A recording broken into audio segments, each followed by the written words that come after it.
আজকে আমি আপনাদের একটি গুরুত্বপূর্ণ কাহিনী শেয়ার করব, যা দাউদ আলাইহিসসালাম ও সুলাইমান আলাইহিসসালামের একটি বিখ্যাত বিচারের ঘটনা। মুফাসসিরগণ ঘটনার বিবরণ এভাবে দিয়েছেন যে, দুই লোক দাউদ আলাইহিসসালামের কাছে উপস্থিত হয় বিচারের জন্য। তাদের মধ্যে একজন ছিল ছাগল পালের মালিক এবং অপরজন ছিলেন শস্য ক্ষেত্রের মালিক।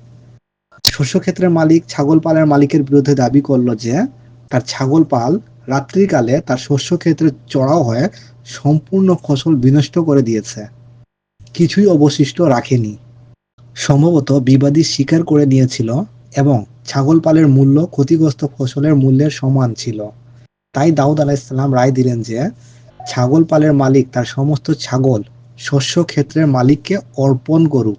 উভয়ে এ রায় মেনে নিয়ে দাউদ আলাইহিসসালামের আদালত ত্যাগ করেন।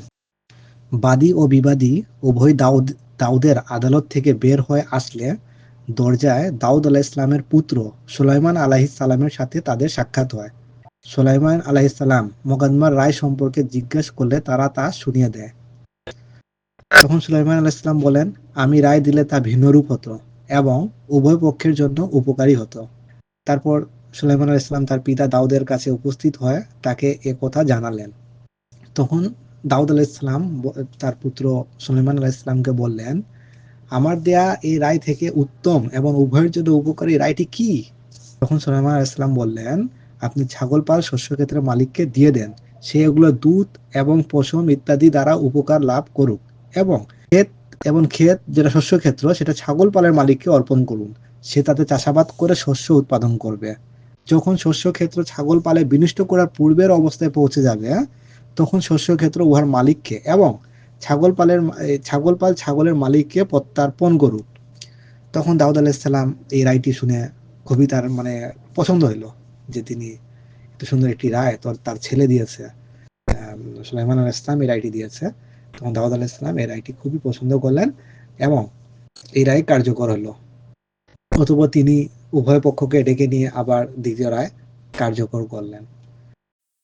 তো বন্ধুরা, আপনারা এখানে শুনলেন যে এই দাউদ আলাইহিসসালাম এবং সুলাইমান আলাইহিসসালামের যে আল্লাহ তাদেরকে যে জ্ঞানটা দিয়েছেন, যদিও সুলাইমান আলাইহিসসালাম দাউদ আলাইহিসসালামের পুত্র এবং বয়সে যে তার বিচারিক ক্ষমতা, তিনি কিন্তু ওই বয়সে, তার বয়সটা যতটুকু শুনেছি তার বয়সটা কিশোর বয়স, অনেক ছোট ছিলেন তিনি এই বয়সেই কিন্তু একটি রায়টি দিয়েছেন এবং তার রায়টি আদালত এবং তার পিতা দাউদ আলাইহিসসালাম মেনে নিয়েছে। তো তাহলে দেখুন, ওদের রায় আমাদের সত্যের রায় যদি হয়, আমাদের পরিবেশ, আমাদের সমাজ, আমাদের যেটা আইন আদালত, এটা শুধু সত্য রায় যদি দেয়, তাহলে আমার মনে হয় না কোনো নির্দোষ ব্যক্তি সাজা পাবে। হ্যাঁ, কোনো নির্দোষ ব্যক্তি সাজা পাবে। বর্তমান প্রেক্ষাপটের কথাও যদি বলি, তাহলে কোনো নির্দোষ ব্যক্তি সাজা পাওয়ার কথা না। তো তাহলে সে যদি দোষীও, তাহলে তো অবশ্যই সে সাজা পাবে। আর সে যদি নির্দোষ হয়, তাহলে এই নবী আলাইহিসসালামদের যেগুলো আইন আদালত, তাদের রায়, এটা সুষ্ঠুভাবে সমাধান করলে কখনোই নির্দোষ ব্যক্তি সাজা পাওয়ার কথা না।